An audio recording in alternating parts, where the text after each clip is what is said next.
Good morning বন্ধুরা, তোমাদের সবাইকে কেমন আছো তোমরা জানিও। আমি খুব ভালো রয়েছি। আজকে হচ্ছে সোমবারের সকাল 8টা বেজে গেছে। তো এখন থেকে আমি ব্লগটা শুরু করলাম।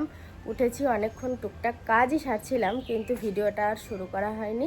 আজকে সংসারের যতই কাজ করি না কেন, একটা কাজ না করলে যেন অনেক কিছু থেমে যাবে। সেটা হচ্ছে ঠাকুর ঘরে গঙ্গা জল আনা। মানে আমি না গেলেও আমার কর্তাকেও গঙ্গা জলের ঢপটা দিয়ে পাঠাতে হবে। আজ 3-4 দিন হয়ে গেল গঙ্গার জল নেই।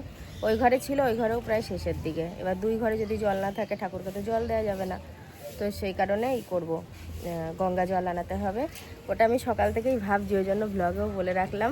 কি ব্যাপার বিল্লি, তুমি কি করছো ওখানে?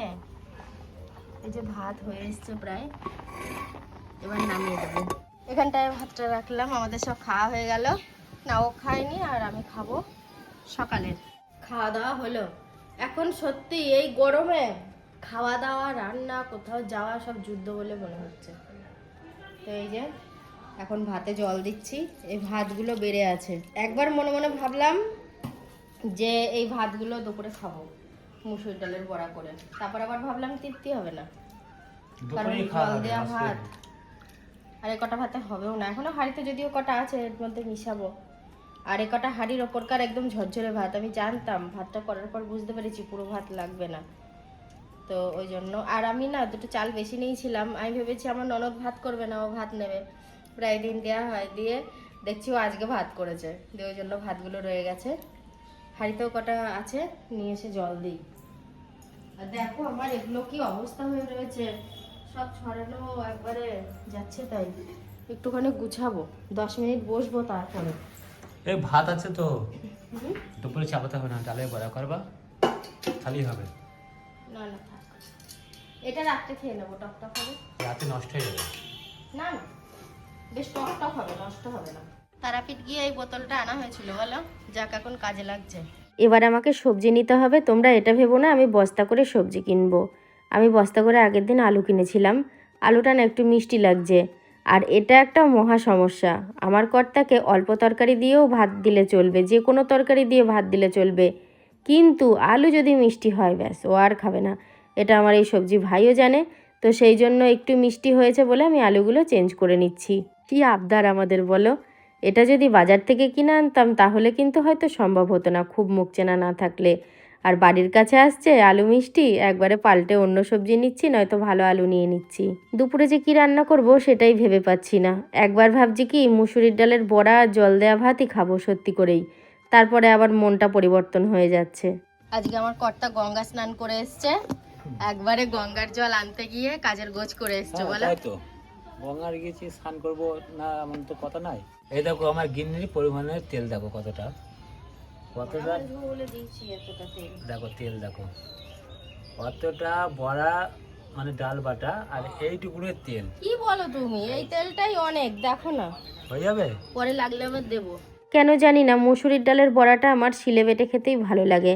কারণ এই যে খুব বেশি পেস্ট হয়ে গেছে একদম মিহিভাবে, এটা খেতে গিয়ে ঠিক ভালো লাগে না। বেশি একটু আধ ভাঙা থাকবে, কখনো একটু লঙ্কা টুকরো মুখে পড়বে, ভালো লাগবে খেতে। এটা একবারে সেই মনে হচ্ছে মুখে দিলে মিলিয়ে যাবে, অতটা মানে আমার মন মতো নয় আর কি। তবে বাপু যেমন ভাবা তেমন কাজ। আমি কিন্তু ভেবেই ছিলাম মুসুরির ডালের বড়া হবেই, তবে ভাতটা জল দেওয়া নয় গরম। আমি দেখলাম কি ওই জল দেওয়া ভাতটা রাত্রে খাবো, দুপুরে গরম ভাতই খাই। ওই মনের মধ্যে সংকোচ কাজ করবে, তার থেকে বাপু মনটা ফ্রেশ থাকবে, সেটাই ভালো। খেয়েও শান্তি, নিজেরও শান্তি। না হলে দুপুরে যদি ভাত রান্না না করতাম মনের মধ্যে কেমন একটু হতো, মনে হতো কি কি জানি ভাত করলেই হয়তো ভালো হতো, এরকমটা মনে হতো। তো দেখো আমি তোমাদের বললাম না তেলগুলো টেনে নেবে, সেরকমই নিচ্ছে। ভাজা তো হচ্ছে না, হচ্ছে পোড়া। তেল বেশি দিলে ভাজা হতো, কিন্তু এর থেকে বেশি তেল দিলে ওই বড়াই যে তেলগুলো আবার টেনে নেবে, আর বড়াগুলো খেতে ভালো লাগবে না, খেলে আবার শরীরেরও ক্ষতি হবে। আমি যদি জানতাম যে আমার কর্তা গঙ্গা স্নান করে আসবে তাহলে একটু হাত চালিয়েই কাজ করতাম। এই যে বেচারি স্নান সেরে আমার কাছে বসে রয়েছে, এটা আমার খুব খারাপ লাগছে। ওর পেটে যতই মানে খিদে কম থাকুক না কেন, আমার মনে হচ্ছে কি বড্ড দেরি করে ফেলছি ওকে ভাত দিতে। আমি তো ডালের বড়া এর আগে বেশ কয়েকবার ভেজেছি, তোমরা দেখেছো। দেখতেও যেমন লোভনীয় হয়, খেতেও দুর্দান্ত। আর এটা খেয়ে যা বুঝতে পেরেছি, খেতে তো অতটা জুত হয়নি, আবার দেখতেও ভাল লাগছে না। অনেক বছর আগে আমার কর্তা কী করতো জানো, কয়েকটা শুকনো মুসুরি গাছ নিয়ে আসতো বাড়িতেই, তারপরে ওটা আগুন ধরিয়ে দিত। তারপরে ওই যে পোড়া পোড়া ডালগুলো হতো, ওটা পেঁয়াজ লঙ্কা কাঁচা তেল সব কিছু দিয়ে মেখে জল দেওয়া ভাতের সাথে খাওয়া হতো, নয়তো এমনি খাওয়া হতো, ভালো লাগতো। আমার কর্তা বলতো ওটাকে হুড়া পোড়া। ওই জিনিসটা কিন্তু দারুণ লাগে। বন্ধুরা, আমি মনে হয় এই প্রথম বলছি যে আমার গরম লাগছে। সত্যি গো, গরমে না খুব কষ্ট হচ্ছে। তাহলে বলবে ঘরে এসি আছে, আরে এসির হাওয়া খাওয়ার মতো কি আমার সময় হাতে রয়েছে বলো? একটার পর একটা কাজ, বাইরে রান্না, তাহলে কি করে কি করব। আর এ দেখো আজকের মেনুটা দেখো শুধু। আজকে হচ্ছে টক দই, মুসুরির ডালের বড়া, আর ফ্রিজে কালকের ডাটা আলু পোস্ত ছিল। তো ডাটা আলু পোস্তটা কিন্তু আমার রান্না করা নয়, আমার ননদের অনেকটা ছিল। ওরা না আবার ফ্রিজের খাবার কেউই খায় না, ছেলে পেলে থেকে শুরু করে আমার ঠাকুর জামাই ননদ কেউ খায় না। ও ফ্রিজে রেখে দিলে আমাদেরই পরের দিন জাল দিয়ে আমরা খাই। তো ওই জন্য এই আজকের খাবারও পুঁই শাকের তরকারি আছে একটু, এই যে পুঁই শাকের তরকারি। সব কিছুই পেট ঠান্ডা করার মতো খাবার। আমার ভাত বেড়েছি, আমার কর্তারও বেড়েছি, মাকে দিয়েছি। আমার বাবা একটু পরে খাবে, মানে একবার সকালে খেয়েছে তো দুপুরবেলা অতটা চট করে খেতে চায় না, খিদে পায় না, পরে খাবে। আমরা খেয়ে নিই, চান টান করিয়ে তারপর খাওয়ানো হবে। দেখো বন্ধুরা কি মেঘ করেছে, দেখেছো? একটু ঝড় বৃষ্টি হওয়া প্রয়োজন, কারণ প্রচন্ড গরম পড়েছে তো সেই কারণেই। আর এখানে দেখো এই করছি শুধু আমি একবার, সকালের ভাতগুলো এই গামলায় জল দিলাম, দুপুরে খাওয়ার পর ভাত ছিল, এখন সব ভাত করে একসাথে এক গাদা ভাত হয়ে গেছে। নিশ্চিত আজকে রাত্রে তো খেয়েই ভাত ফুরানো যাবেই না, আবার কালকে সকালে খেয়েও ফুরানো যাবে কিনা সন্দেহ হচ্ছে আমার। আর পান্তা ভাত কেউ খেতে চায় না জানো। আগে আগে মানে আগে আগে কত পান্তা ভাত খাওয়া হয়েছে, আমি খেয়েছি, বাড়ির সবাই খেয়েছে, কিন্তু এখন মানে মনে চাইলেও ইচ্ছা হলেও কেউ আর ওই হজম করার ভয়ে খেতে চায় না। দেখি জল পাল্টে পাল্টে রাখি, কতদূর কি থাকে। না হয় কালকে সকালে ভাত করব না, ভাত মুড়ি যে যেরকম পারে মিশিয়ে খাওয়া হবে। বৃষ্টি হবে বলে মনে হচ্ছে, দেখো কি ঝড় উঠেছে। না ঝড় অতটাও ওঠেনি, খুব মেঘ করেছে। মানে কি মেঘ করেছে বলতে গিয়ে বলে ফেলেছি কি ঝড় উঠেছে। মানে হাওয়া দিচ্ছে অল্প অল্প, একটু বৃষ্টি হোক, খুব গরম পড়েছে। এ দেখো এদিকে প্লাস্টার হয়ে গেছে, শুধু ওই চিলে কোঠাটা ওটা ঢালাই হবে, তারপরে এদিকটা প্লাস্টার হবে। ওই দিকটা তো টিন দেওয়া আছে এখন, আর এদিক সব প্লাস্টার হয়ে গেছে, চারিদিকে প্লাস্টার কমপ্লিট। আজকে বেশ ভালোই ঝড় হয়েছে জানো, কি বলবো তোমাদেরকে। আমি ঘরে ছিলাম তো, দেখছি সেই শাঁ শাঁ করে বাইরে আওয়াজ হচ্ছে। এটাকে তুলে রাখি, না হলে ভিজে যাবে, আর এটা ভিজে গেলে মুশকিল আছে। ওই বাইরেটায় এটা রাখি চটটা, ওটায় পা মুছে তারপরে উপরে ওঠা হয়।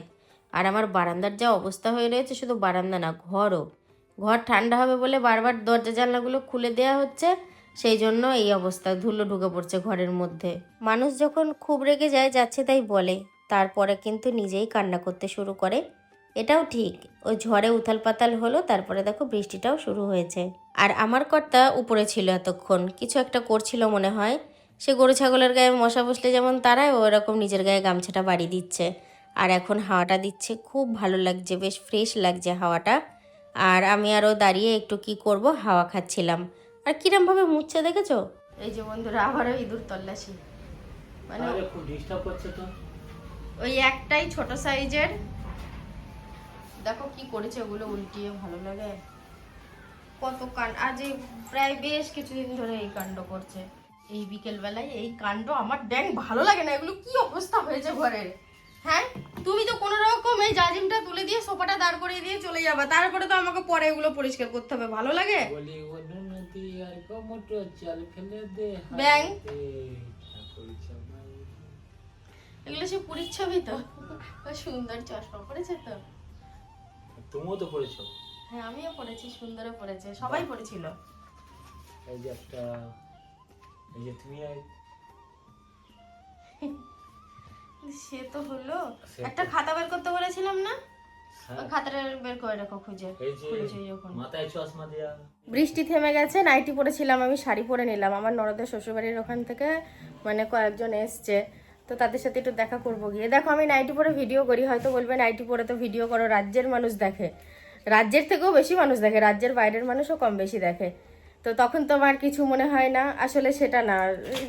আমি জানি না কেন কারোর সামনে সরাসরি যেতে গেলে, বিশেষ করে গুরুজন জাতীয় আত্মীয় স্বজন কেউ আসলে ওই নাইটি ছেড়ে আমি শাড়ি পরেই যাই। এই জায়গাটার জন্যই না খাটটা নড়ে, জানো? এই জায়গাটার পাটাটা কি করে আলগা হলো বলো তো? Loose connection. আচ্ছা, লুজ কানেকশন। তুমি কি খাপা? এটা তো কোজের মতো উঠে থাকবে, এটা তো খোঁচা লাগবে বসলে, আর জাজিমটা ছিঁড়ে যাবে না? গতকালকে তো মাছের কচুরি করেইছিলাম, দেখো কতটা মাছের পুর রয়েছে। তো এটা দিয়ে আজকেও কচুরি বানানো হবে। আর রাজু তো আমাদের উৎসাহী আছেই রান্নায়, তোমাদেরকে কম বেশি অনেকেই শেয়ার করেছি। তো ও নিজেই ময়দাটা মেখেছে, কিন্তু একটু গন্ডগোল করে ফেলেছে, জানো, লবণ দিতে ভুলে গেছে, সেটা খেতে গিয়ে বুঝতে পেরেছি। আর এই যে ও মনে হয় দুটো একটা কচুরি খাবে। আর কি হয়েছে বলতে পারবো না। এরা মানে এরা তো দুই ভাই বোন, এদের মধ্যে যে ভাইটা সে না দুদিন ধরে কিছু খেতে চাইছে না অতটা, মানে ডাকলেও খাচ্ছে না, এক জায়গায় গিয়ে শুয়ে থাকছে। ওর যে কোনো সমস্যা হয়েছে কি সেটাও বুঝতে পারা যাচ্ছে না।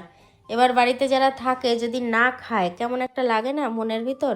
আমি তো দোকান থেকে বাড়ি আসলাম মুড়ি খেতে খেতে, এসে দেখি কিনা আমার গিন্নি এখানে বসে বসে লুচি খাচ্ছে। মাছের কচুরি, মাছের কচুরি। কালকে থেকে আজকে টেস্টি হয়েছে। আচ্ছা, কালকে টেস্ট হয়নি? কালকে তাড়াতাড়ি করে অতক্ষণা করা, টেস্টটা একটু কমই হবে বুঝতে পেরেছিলাম। মোটা হয়েছিল বেলা। আর আমার জন্য 2 পিস রেখে দিয়েছে, গামলাটায় আছে, এই যে পরে আবার ভাজা হবে, এই যে আছে 2 পিস। দইও আছে অল্প করে। কিন্তু আমি এখন খাবো না, কারণ হচ্ছে আমি মুড়ি খেলাম তো, পেটটা জাম আছে। একটু তুমি জল বাড়ির বাইরে মুড়ি খেলে? হ্যাঁ। অবাক। অবাক বলতে বন্ধু বান্ধব সবাই খাচ্ছিল তাই খেলাম। তাহলে ঠিক আছে। আমি এখনো ভাত বাড়িনি, ছাতু মাখবো, ভাত বাড়বো, মাকে ভাত দেবো। ঠিক আছে, চলো খেয়ে নাও। খাস্তাও হয়েছে মনে হচ্ছে খুব দারুণ মজা। শোবো বলে যে বিছানায় উঠেছি তা নয় গো, এখনো খাওয়াই হয়নি। আর 2-3টে লুচি খেয়েছি, খিদেটাও মরে গেছে। আবার আমি যদি রাত্রে না খাই আমার কর্তা খাবে না, আবার আমি যদি রাত্রে 2-4টে ভাতও মুখে না দিই আমার ঘুম আসবে না, মানে নানান রকম ব্যাপার স্যাপার আছে। তো বন্ধুরা, রাত্রির প্রায় 10টা বাজতে চললো, আর তার সাথে সাথে আমি ভিডিওটাও শেষ করলাম। তোমরা সবাই খুব ভালো থেকো, দেখা হচ্ছে কালকে থেকে। সবাইকে গুড নাইট।